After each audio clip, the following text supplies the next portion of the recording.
Beaucoup voient SpaceX comme une société tournée vers la vie sur Mars, et pensent que son entrée en bourse permet d'investir dans l'avenir. Mais la réalité est bien plus sombre. SpaceX n'est plus vraiment une entreprise de fusée. Elle devient un vaste empire de données et de surveillance, Starlink finançant le reste de l'écosystème d'Elon Musk. Après la fusion de février 2026 d'ISA et X sont toutes deux intégrées à SpaceX, en tant que filiale détenue à 100%, ce qui signifie que chaque dollar levé lors de l'introduction en bourse peut aller directement dans les parties de l'empire qui perdent de l'argent. Votre fonds de retraite pourrait financer une entreprise vendant des fusées au public tout en préparant un projet bien plus vaste en coulisses.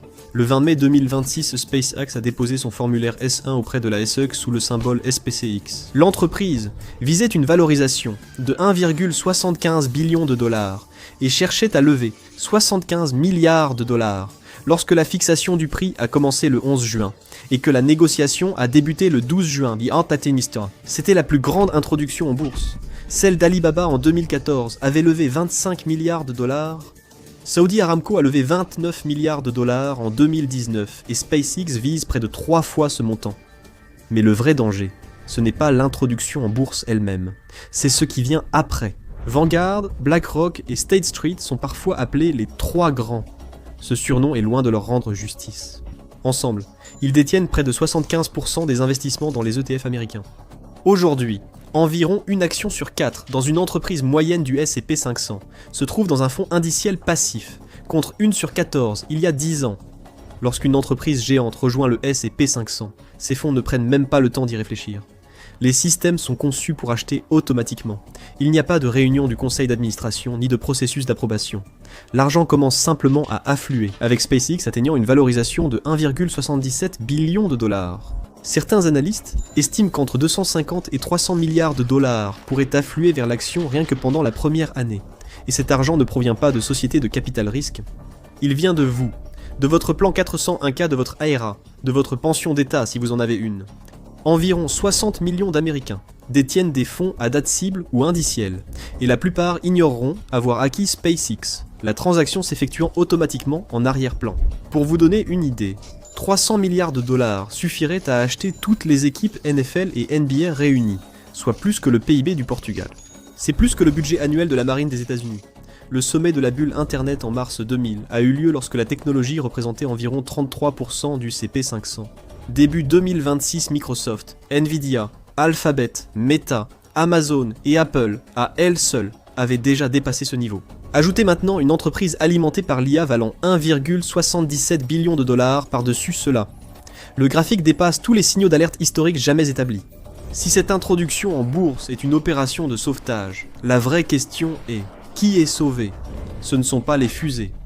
Plateforme de médias sociaux, achetée par Musk en 2022, elle aurait perdu 30% de ses utilisateurs quotidiens américains en quelques années et continue de perdre des revenus publicitaires, ce qui pourrait forcer des millions de personnes à renflouer involontairement une entreprise dans laquelle elles n'avaient jamais voulu investir.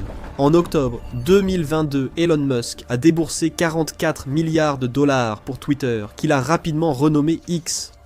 L'accord s'est conclu avec 13 milliards de dollars de prêts provenant de 7 banques, Morgan Stanley étant à la tête du groupe. Le plan était simple.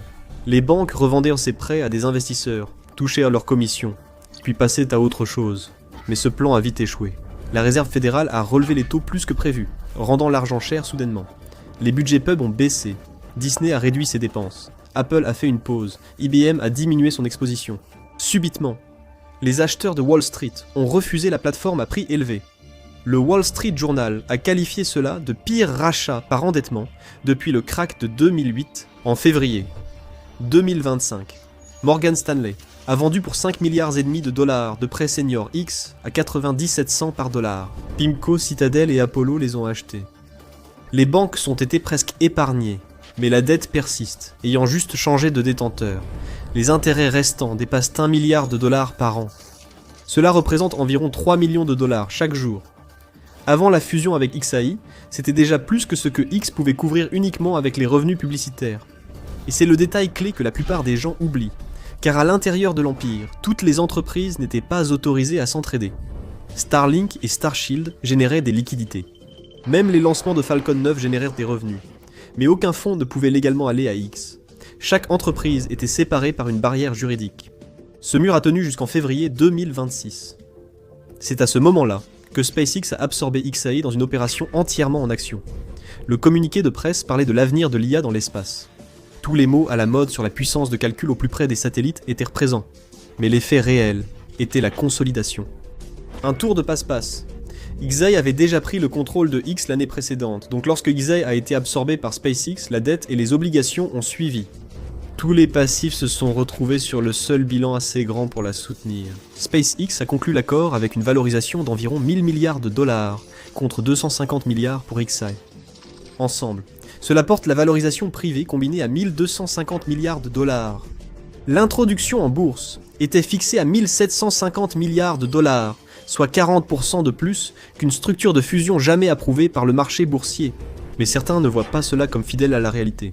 Le Scottish Mortgage Investment Trust, un fonds de croissance britannique respecté et soutien de longue date de SpaceX, détient environ 19,3% de l'ensemble de son portefeuille dans l'entreprise. Mais il évalue toujours cette participation à une société d'environ 1250 milliards de dollars. C'est près d'un demi-billion de moins que le prix d'introduction en bourse. Il ne s'agit pas de vendeur à découvert ni de critique de Musk. C'est un investisseur très engagé du secteur, et il estime que l'introduction en bourse est surévaluée de 40%, dont la cotation ne vise pas à lever de nouveaux fonds pour Mars. Il s'agit de convertir des dettes privées en actions que les fonds indiciels doivent acheter. Cette astuce ne marche que si le gouvernement américain n'a pas d'autre option pour les fuser. C'est le piège que Musk a mis en place au cours de la dernière décennie. Pendant 60 ans, le Pentagone interdisait d'avoir un seul fournisseur pour le spatial et les missiles. Boeing était en concurrence avec Lockheed. Lockheed était en concurrence avec Northrop. Raytheon, maintenant RTX, faisait en sorte que les prix restent compétitifs. Cette règle a été brisée. Fin 2025, SpaceX lançait la plupart des satellites de sécurité nationale américains, et la tendance n'a fait que s'accélérer. United Launch Alliance, ou ULA, est la co-entreprise de Boeing et Lockheed, qui dominait autrefois le secteur. Mais aujourd'hui, ULA est devenu un acteur mineur. Sa nouvelle fusée Vulcan ne vole que quelques fois par an. La Falcon 9 décolle plus d'une fois par semaine, parfois même plusieurs fois par jour. En 2024, SpaceX a remporté 10 des 21 contrats de lancement pour la sécurité nationale. ULA a obtenu les 4 autres. La fusée Antares de Northrop est repartie les mains vides. Blue Origin, le rival de Jeff Bezos, détient des contrats, mais termine encore ses vols de certification. Les problèmes de Boeing sont encore plus profonds. La capsule habitée Starliner ne cesse de prendre du retard. La NASA a payé 4,2 milliards de dollars à Boeing pour la construire, mais le premier test habité en juin 2024 s'est terminé avec 2 astronautes coincés sur la station spatiale pendant 9 mois. Le Crew Dragon de SpaceX a dû les ramener sur Terre. C'est un rappel de la concentration croissante du haut de gamme de cette industrie. Prenez les 5 plus grands sous-traitants de la défense américaine: Lockheed Martin, RTX, Northrop Grumman, General Dynamics et Boeing. Additionnez leur capitalisation boursière, et vous obtenez environ 16 cents à 700 milliards de dollars lors d'une bonne journée. Comparez cela à l'introduction en bourse de SpaceX. Une entreprise seule vaut près de 2,5 fois la valeur totale de l'industrie de défense américaine. Voici une question. Si 2 personnes investissent la même somme, pourquoi l'une réussit-elle souvent mieux? Ce n'est pas une question de chance. Tout commence par 2 mythes, auxquels des millions d'investisseurs croient encore. Démystifions-les avec le sponsor d'aujourd'hui, Mintos. Mythe numéro 1. Les actions sont le seul moyen de faire croître régulièrement votre épargne. Eh bien, les actions sont volatiles. Le S&P 500 américain connaît de fortes baisses chaque année. Et en 2025, il a chuté de près de 19% avant de se redresser. Cela peut être stressant et amener de nombreux investisseurs à faire des erreurs coûteuses, sous le coup de l'émotion. Mythe numéro 2. Les actifs à revenus fixes sont compliqués et ne sont pas destinés aux investisseurs ordinaires. En réalité, investir dans le revenu fixe est plus simple que vous ne le pensez. Le marché européen de l'investissement alternatif pour les particuliers a presque doublé en seulement 5 ans. C'est là que Mintos entre en jeu. Mintos est une plateforme facile à utiliser qui vous permet d'investir dans des prêts, des obligations et de l'immobilier en seulement quelques clics. L'objectif est simple. Gagnez un revenu régulier sans dépendre des hauts et des bas du marché boursier et répartissez les risques. Les prêts sur Mintos ont offert un rendement net annuel moyen de 8,8% depuis 2015, ce qui est supérieur à un compte d'épargne. Mintos a été fondé en 2014 et compte plus de 700 000 investisseurs à travers l'Europe, gérant plus de 800 millions d'euros d'actifs pour les investisseurs. Investissez dès 50 € avec une gestion automatisée ou gardez le contrôle total. Pour recevoir un bonus de bienvenue exclusif, scannez le code QR ou cliquez sur le lien dans la description. Voilà, c'est fait. 2 mythes sur l'investissement ont été démystifiés. Investissez dès aujourd'hui avec Mintos. Lorsque Pentagone a besoin d'un satellite dans l'espace immédiatement, il n'y a pas d'option de secours. Il n'y a pas de deuxième fournisseur qui attend sur la rampe de lancement. Lorsque les prix augmentent, c'est le Pentagone qui paie. Quand un lancement est reporté, le Pentagone attend. Ce n'est plus une relation client normale, c'est plus proche d'un fournisseur unique qui détient tout le pouvoir d'un seul côté. Mais les fusées ne sont que la moitié de l'histoire. La vraie richesse vient de ce qui est au-dessus d'elle. Selon l'astronome Jonathan McDowell, il y a près de 10 300 satellites Starlink opérationnels en orbite en mai 2026. Ce chiffre est si déséquilibré qu'il semble erroné. Même en additionnant tous les autres satellites, on n'arrive même pas à approcher ce qu'une seule entreprise privée possède à elle seule. Ce réseau haut débit est désormais l'infrastructure essentielle, souvent ignorée par la plupart des gens. L'armée américaine utilise plus de 50 000 terminaux Starlink à travers le pays, selon le dernier des comptes publics. Royal Caribbean offre aussi un Wi-Fi rapide sur ses navires via ce service. Les compagnies maritimes s'en servent pour acheminer le trafic de conteneurs. Starlink a généré 11,4 milliards de dollars de revenus en 2025, avec 4,4 milliards de bénéfices d'exploitation. Cet argent subventionne désormais le reste de l'Empire. Le centre de données Colossus de Giza à Memphis fait fonctionner 200 000 puces Nvidia H100. Chaque puce coûte environ 30 000 $. Cela porte la facture du matériel à près de 6 milliards, avant même que quelqu'un n'allume l'électricité. Et malgré cette envergure, XE a tout de même perdu environ 6,4 milliards de dollars en exploitation durant 2025. L'une des seules parties de l'Empire à être constamment rentable soutient désormais indirectement l'une des plus coûteuses. Le problème plus profond, c'est que personne ne peut contrôler cela. Les satellites traversent 164 frontières chaque jour à 27 000 km/h. La FCC peut retirer une licence américaine, mais alors les stations se déplacent au Cap-Vert ou à Singapour, et l'Union européenne peut contacter la branche locale de SpaceX, qui déplace simplement la paperasse. AT&T détenait le réseau téléphonique américain jusqu'en 1984, date de son démantèlement par le gouvernement. Elle opérait uniquement dans un pays, sous la juridiction des tribunaux. SpaceX opère au-dessus de tous ces pays en même temps. Il n'existe pas de tribunal sur Terre avec la bonne adresse. La prime serait acceptable si le matériel fonctionnait comme le prétend la documentation de l'introduction en bourse. Mais ce n'est pas le cas. L'actuel cheval de bataille de Starlink est le V2 Mini.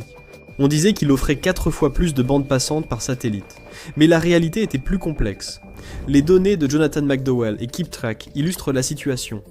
Sur environ 11 600 satellites Starlink lancés jusqu'à présent, plus de 1500 ont déjà été désorbités. Certaines étaient des retraites planifiées, mais beaucoup non. Plusieurs mini-lots V2 ont eu des problèmes de propulseurs et des fuites de carburant.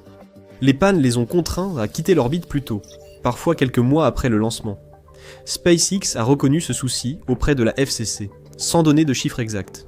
Chaque perte prématurée coûte double à l'entreprise.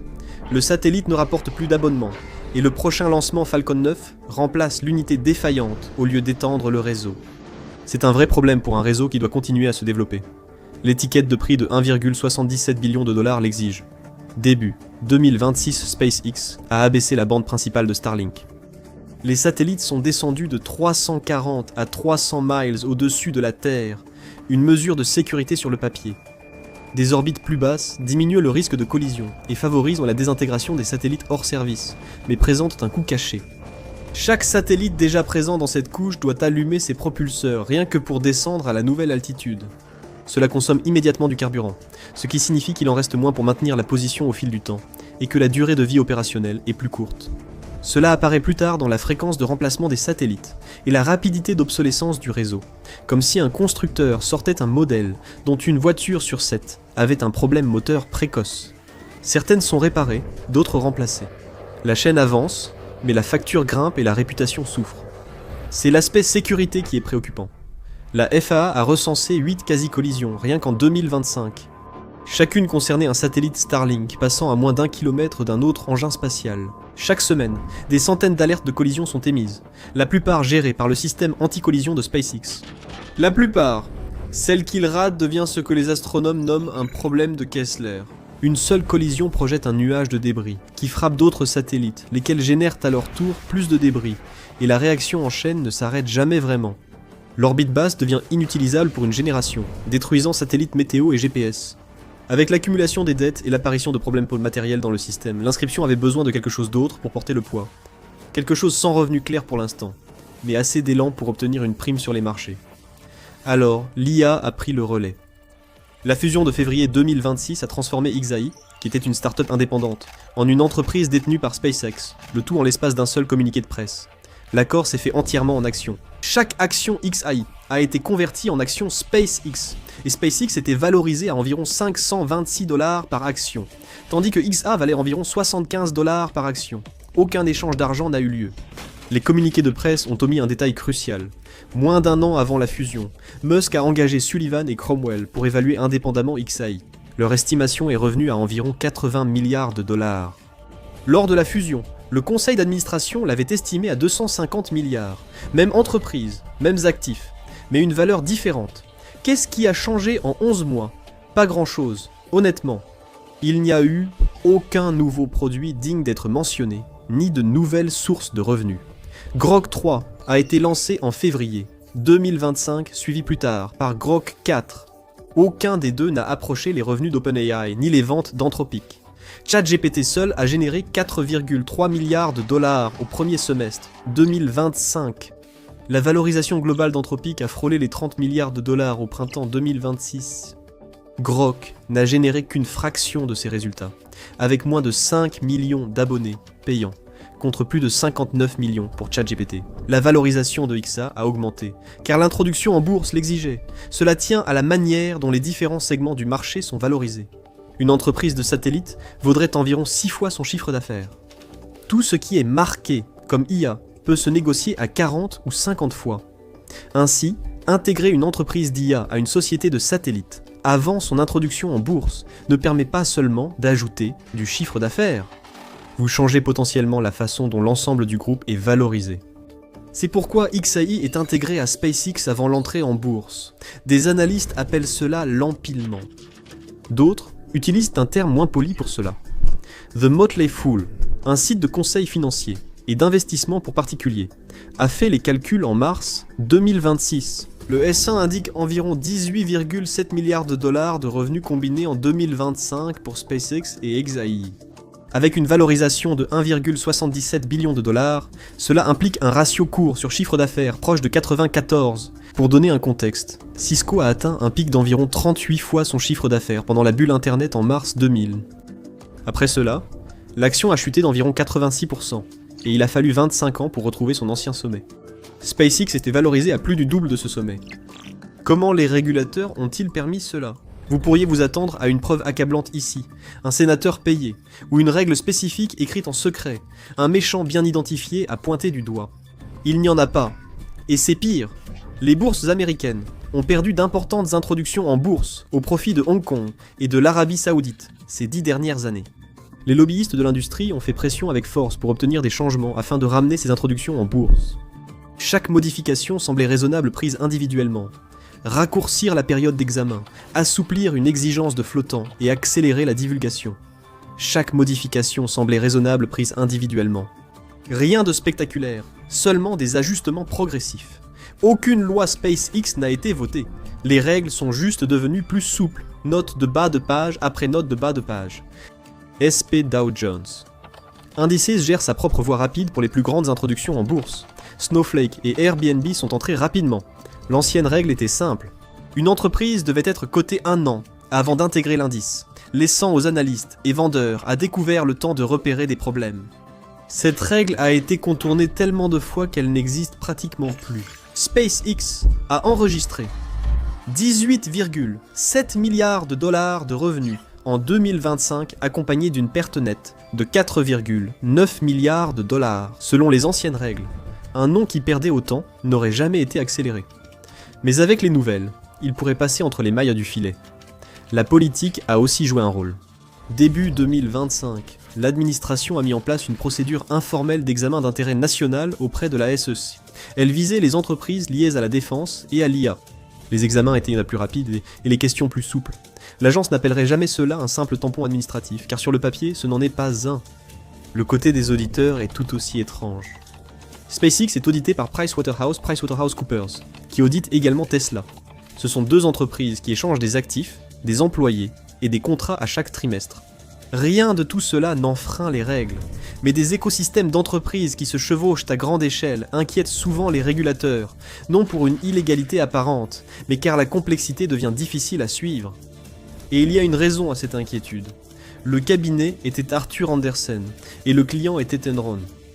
Enron était la 7e plus grande entreprise des États-Unis, jusqu'à ce que ça ne soit plus le cas. Une faillite a effacé 74 milliards de dollars de valeur pour les actionnaires. Les fonds de pension ont perdu des centaines de millions. 22 000 employés ont perdu leur emploi.